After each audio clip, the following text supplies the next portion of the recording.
Ha provato a sottrarsi dalla furia omicida del suo assassino, 10 minuti di terrore vissuti dalla donna in quel casolare dove era entrata assieme al killer. Lei, quando è stata trovata ormai priva di vita, aveva un'unghia spezzata, forse il tentativo disperato di schivare i colpi, prima ferita con dei pugni in faccia e poi finita con 5 fendenti tra il collo ed il viso. E sono stati proprio i parenti del presunto assassino, Luigi Nasato, a raccontare ai carabinieri che il 32enne era tornato a casa quella notte con diversi graffi sulle braccia. Rimangono quelle immagini, che oggi sono ancora più inquietanti, di Vincenza che cammina assieme a Nasato, entrambi in bicicletta. Insieme entrano nel cortile del casolare, lei ignara della trappola mortale che l'attendeva.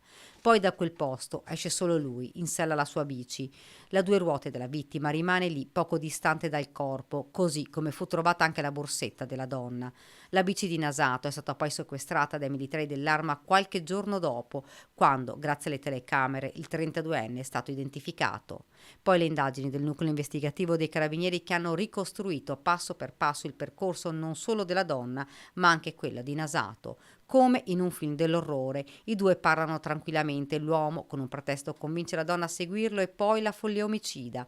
Quando e se l'uomo dovesse tornare in Italia su richiesta di estradizione delle autorità italiane, sarà comparato il DNA dell'uomo con le tracce trovate sulla bici di Vincenza recuperata dagli investigatori nascosta in una siepe. Quella sera, dopo il delitto, Nasato è tornato a Vedelago a casa di alcuni cugini ignari di quanto accaduto. Il giorno seguente ha preso l'aereo, il biglietto gliel'aveva acquistato la famiglia ed è proprio dai genitori che è tornato per una decina di giorni prima di sbarcare in Venezuela, dove è rimasto fino al suo arresto.